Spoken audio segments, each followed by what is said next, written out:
I was 12 the first time my world cracked open, though I wouldn't fully understand the damage until much later. Back then, I was just a skinny girl with unruly braids, helping my father close our family store at dusk. Folks in town held him in high regard. Mr. Harold, they called him. A man who never missed Sunday service, loaned credit to struggling families, and wore his smile like a polished badge. But the man the town admired wasn't the same one who walked through our back door at night. Inside that house, he was short-tempered, unpredictable, and capable of a darkness I didn't yet know how to name. My mama was too fragile to stand up to him. She used to be lively, or so neighbors said, but by the time I was old enough to notice things, she spent most days in bed, lost behind thick medicine and thin breaths. On her good days, she'd bake pies so sweet you could smell them halfway down the street. On her bad days, she didn't recognize her own daughters. My sisters, Clara and June, were my shadows. Clara, 2 years younger, was timid and gentle. June, the baby of the family, had a laugh so bright that, for a while, even my father softened around her. We tried to protect her, even before we understood exactly what we were protecting her from. The store was where the mask first slipped for me. We had just closed, the sunlight fading into the cracks of the wooden walls. My father asked me to help with the register, something I'd done countless times. But that evening felt different. The room was too quiet, too still. His voice carried a softness I'd never heard before, and something cold crawled across my skin. That moment changed everything. Afterward, I remember washing myself with scalding water, trying to scrub away a feeling I didn't yet know how to explain. I tried to tell Mama once, during one rare spell of clarity, but she shut down so quickly it was like a flame smothered under a blanket. "You must have misunderstood," she murmured. "Your daddy's strict, not cruel." And that was that. The door to safety slammed shut. As weeks passed, he found more excuses to keep me behind after closing. The glances, the tones, the patterns, they all shifted. I learned to predict danger the same way farmers sense rain before a storm.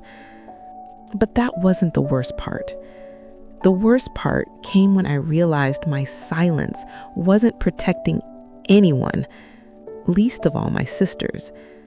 And when I discovered who his next target would be, that's when something inside me hardened into steel. Because the night I caught him standing outside June's doorway was the moment I decided someone wasn't going to survive this story. After that night, fear took on a new shape. Not sharp like lightning anymore, but heavy, constant, pressing down on my chest every time my father's footsteps approached. I stopped thinking about myself and started thinking only of my sisters, especially little June. She was 7, all sunshine and innocence, and she adored the very man I had begun to fear more than anything on earth. Clara and I developed silent warnings, tiny signals woven into ordinary phrases. "Let's tidy the kitchen" meant "stay close to me." "I need help with Mama" meant "don't let June out of your sight." It was a child's version of strategy, but it kept us afloat. In school, I tried once, just once, to reach out. I told my teacher that things weren't right at home, that sometimes my father behaved in ways that made my skin crawl. She stiffened, forced a polite smile, and told me fathers were protective by nature. After all, everyone in town respected him, What reason would a grown man have to harm his own child? The disappointment was a bruise that never fully healed. The next person I tried was our preacher. Hidden behind the confessional screen, I whispered a softened version of the truth, leaving out details but pleading for guidance. Instead, he urged me to honor my father, pray for clarity, and dismiss misinterpretations. That was the day I realized nobody with authority would ever protect us. But the final blow came from someone I thought would understand, Mama's mother, Grandma Ruth. She was a woman made of grit and weathered years, someone who'd survived loss and hardship. If anyone could stand up to my father, surely it would be her. When I finally told her, she simply sighed and said, "Men have their ways, sweetheart. A woman survives by learning how to avoid trouble, not by stirring it." Her words hit like a stone dropped into deep water, sinking fast, leaving ripples of helplessness behind. By the time I was 14, I had grown used to living in two worlds. The outside world saw me as responsible, polite, good with numbers. My father bragged often about how well I handled store ledgers. Inside the house, I became a watcher, alert, tense, waiting for the next shadow to move the wrong way. The shift happened gradually, but undeniably. I stopped hoping for rescue. I stopped believing adults would intervene. And slowly, quietly, a different kind of strength settled into me, the kind born from knowing no help was coming. And then came the moment that shattered the last piece of childhood I had left.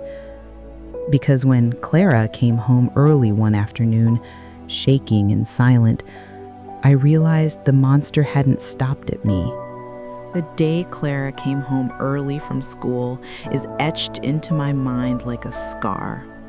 I walked into our shared room expecting it to be empty, but there she was, curled in the corner of the bed, hugging her knees, rocking like a frightened animal. Her eyes glistened with tears she'd tried to hide, and the minute she looked at me, I knew.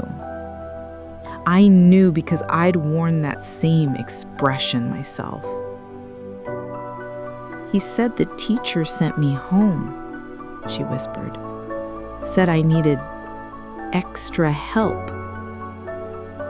My heart cracked open. Not because I was surprised. Deep down, I'd always known this day was coming, but because there is a special kind of grief that comes from being unable to shield someone you love from a darkness you've already endured. That night, once she finally fell asleep, I sat awake, staring into the dimness of our room, listening to June's soft breaths. The resolve that took root in me wasn't loud or angry. It was cold, steady, ancient. Whatever happened next, I vowed, he was not going to touch June. Not ever. As months passed, my father's behavior grew bolder. Mama grew weaker. Clara had nightmares that left her gasping.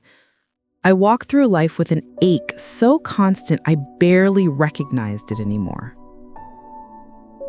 Then, unexpectedly, a window cracked open, the kind that appears only once if you're lucky. An older gentleman named Mr. Peters, who handled the store's accounting once a month, began teaching me how to manage the ledgers.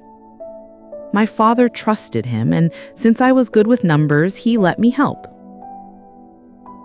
I learned quickly, quicker than he expected, I'm sure. The store's books weren't complicated, but what lay beneath them was.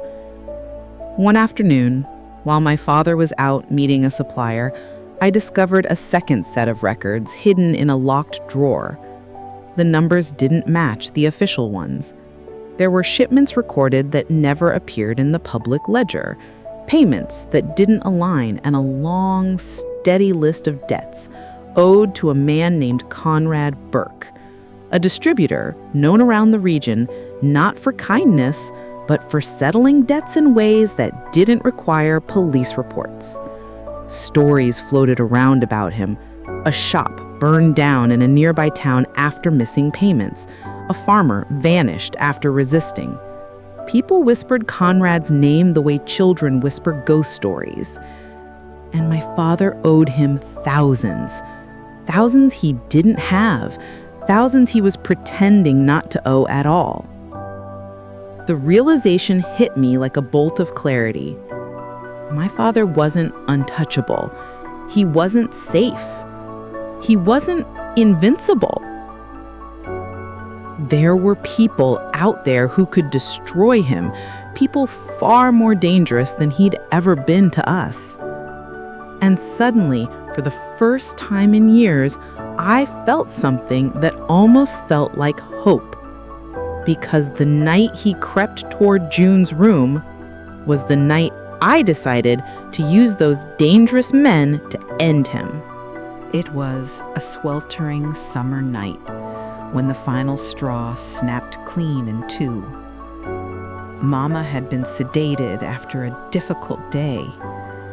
Clara and I were washing dishes in the kitchen, and June had already drifted into the safe oblivion of childhood sleep. I noticed the silence first, then the absence. My father wasn't in his usual chair. The radio wasn't humming. The house felt too still, too focused, like it was holding its breath. I stepped into the hallway, and that's when I saw him, standing at the entrance of our bedroom. His posture, his stare, the stillness of his silhouette, I recognized every piece of it. I'd seen it all before. My blood ran cold. He was looking at June. Before fear could paralyze me, I forced out a sound. "Dad?" He spun around, startled for a heartbeat before rage twisted his face. He dragged me back toward the kitchen, the grip on my arm so tight it left red marks instantly. Clara froze mid-motion, her hands trembling around a dish towel. "What do you think you're doing?" he hissed. "Leave her alone," I said, surprising myself as much as him. "She's a child." His laugh was low and bitter. "And who's going to stop me? You? Your half-conscious mother? Or maybe the sheriff who owes me favors?" His confidence was like a slap. He truly believed no one could touch him. And maybe he was right. No one in authority would. But someone else might.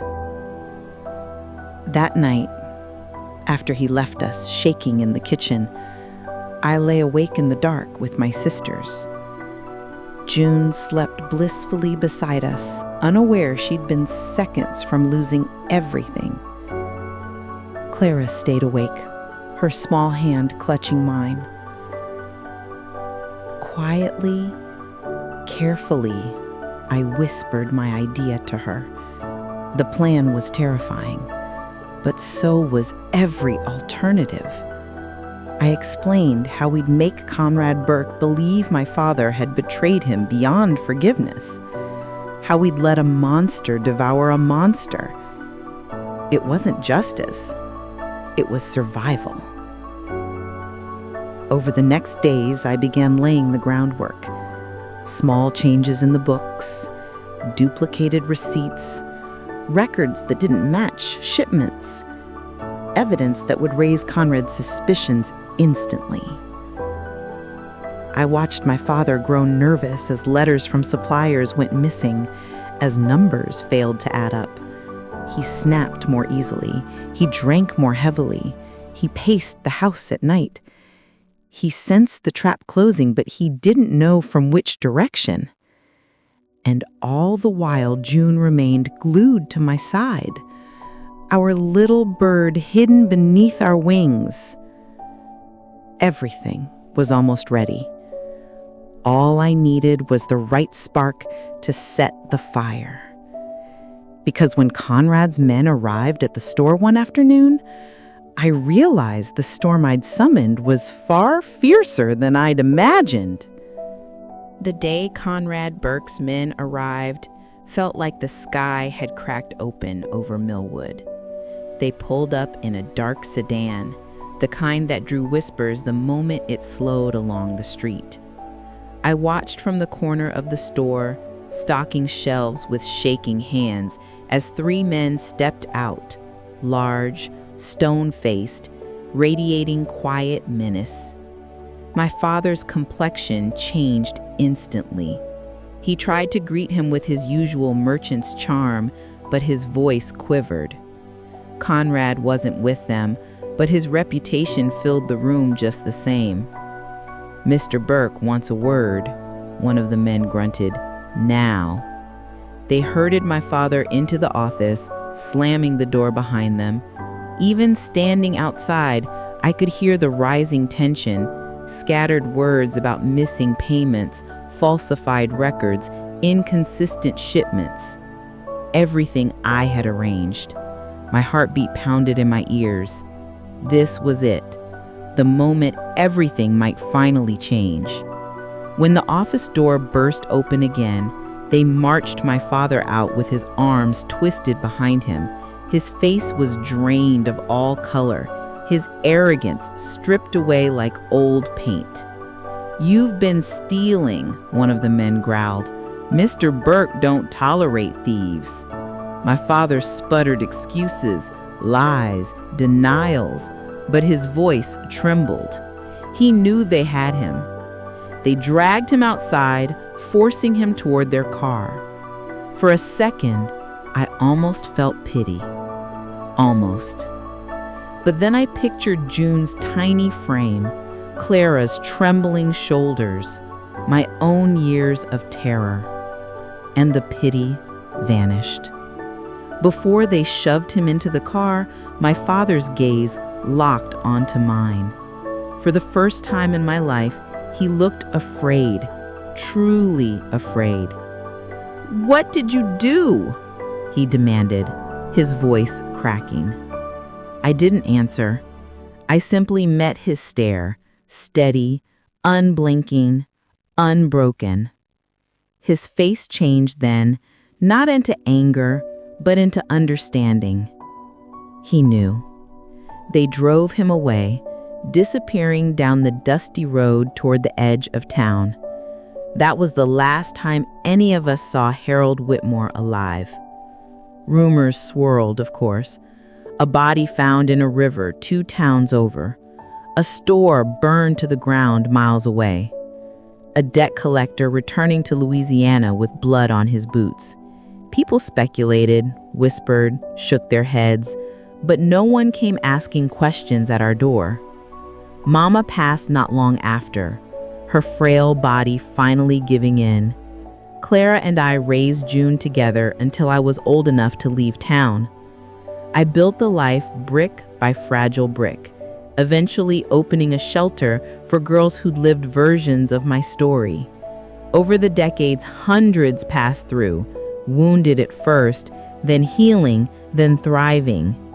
Now, at 83, sitting on my porch with gray hair pinned back and wrinkles mapping every struggle I survived, I finally speak these truths aloud. I don't tell it to glorify what I did. I tell it so someone listening knows they aren't alone. Because if my story reaches even one girl in the dark, one girl searching for a way to survive, then every wound I carry becomes a lantern lighting her escape.